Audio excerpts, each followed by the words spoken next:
As attorneys and judges, members of the bar, we are privileged to stand for something noble, something honorable, something decent. We stand for the rule of law. Because we are honoring Abraham Lincoln and his legacy, this next award takes on even more significance. In Lincoln's most remembered speech, the brief but eloquent remarks we know today as the Gettysburg Address, he spoke of the fallen American soldiers of Gettysburg as having given the last full measure of devotion, and that government of the people, by the people, for the people, shall not perish from the earth. Indeed, Lincoln, the single figure in whom we have chosen to embody the virtue of absolute equality of citizens before the law, we have a figure whose sacrifice for that principle lives on today, every time we walk into a courtroom and preserve the justice and dignity of all parties.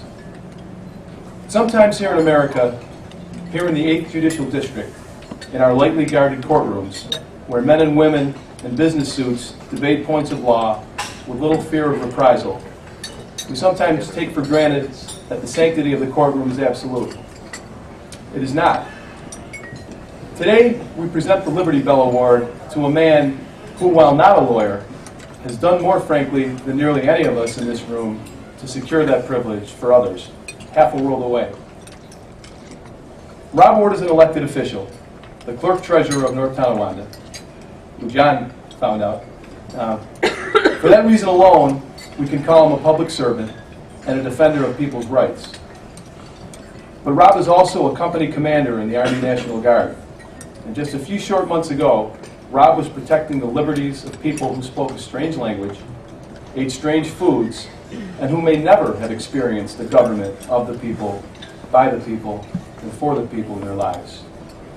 You see, Rob was deployed to Afghanistan as part of the war on terror, but he wasn't there to oppress at gunpoint.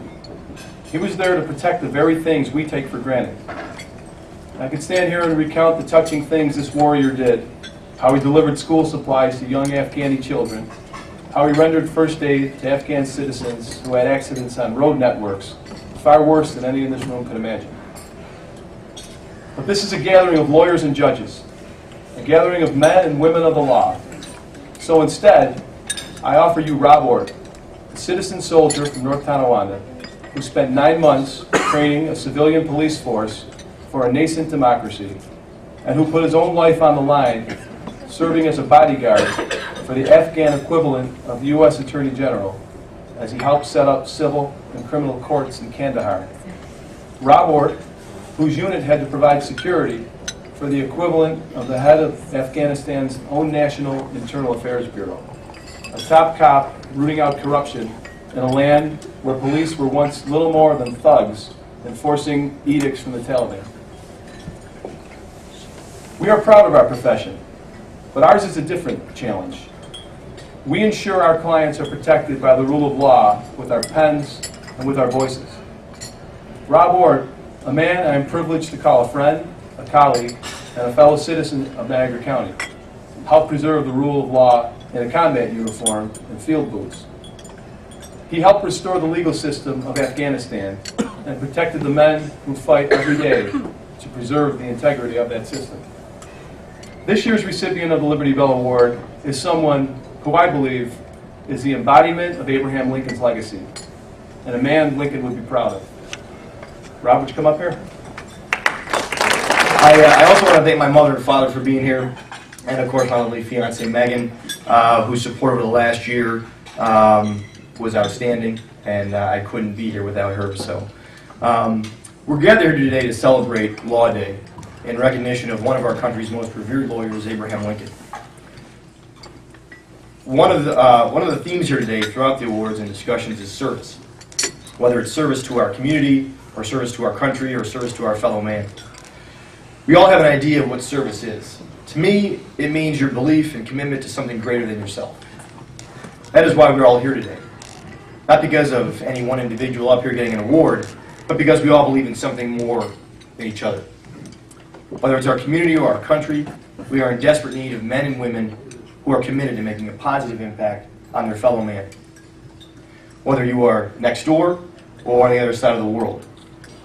As many of you know, I spent the better part of last year not here in Niagara County, but in Kandahar, Afghanistan. There I worked as a member of a police mentor team, or a PMT, one of 13 U.S. soldiers tasked with mentoring and training the Afghan National Police across three districts in Kandahar City, the second largest city in the country, with about 300,000 people. It is also the birthplace of the Taliban. While I was there, I had the distinct pleasure of working alongside some of the finest Americans from both Western New York, across New York State, and as far away as Minnesota, Illinois, North Carolina, and Washington, D.C. It was the most fulfilling and rewarding experience of my life. I spent 9 months working directly with policemen and other law enforcement personnel with the single purpose of helping to create a professional police force backed up by an honest and fair justice system. Whether it was working to provide supplies and logistics to the police, handing out school supplies to school children, giving medical aid to civilians when they needed it, escorting the Afghan Attorney General from one of the most dangerous cities in the world, or working closely with the chief prosecutor whose job was to root out corruption within the law enforcement community. I saw firsthand what Lincoln grasped early on in his career, that a nation of laws can only exist if people are willing to fight to uphold them. Our legal system is based on our mutual acceptance that it is fair, open, and has at its purpose the search for justice. I can tell you that the people of Afghanistan cannot say the same. Just as Lincoln saw that America's security and prosperity then rested on its ability to provide the promise of our founding fathers to all its citizens, so too does our security and prosperity today rest on our ability to provide the promise of America to people in some of the most dangerous places of the world. We often hear about the clash of cultures between East and West, but I can tell you that I saw the melding of cultures on an almost daily basis that gives me hope for a better future, not only for us, but for the Afghans as well. Since returning home this past January, I've been approached by many people whom I had never met, all wanting to say thank you. I can assure you that every soldier returning appreciates that. But what about the soldiers who do not return? How do we thank them? And I ask that question because on June 21st, 2008, 4 members of my 13-man team were killed as the result of an enemy ambush just west of Kandahar City along Highway 1. Their names were Lieutenant Colonel Jim Walton, Sergeant Andrew Seabrooks, Sergeant Nelson Ramirez Rodriguez, and Sergeant Anthony Mangano. These men indeed gave the last full measure of devotion that government of the people, by the people, and for the people should not perish from the earth. How do we honor such devotion? The only answer that I can come up with is to live lives that are worthy of their sacrifice, to dedicate ourselves and our lives to the principles that these men gave their lives for. I remember Lieutenant Colonel Walton recounting a conversation that he had with his father regarding his decision to volunteer for service in Afghanistan. And he said, "This was where I need to be. I felt this is the place that I could do the most good." I urge you to find the place that you can do the most good in your lives. And always remember that the best way to thank and honor those who have died to keep America free is to dedicate our lives to continue to make America great. Thank you.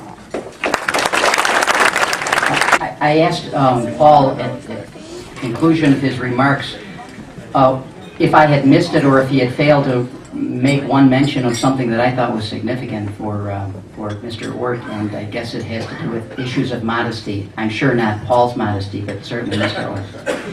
Mr. Ortt was in fact awarded the Bronze Star and Combat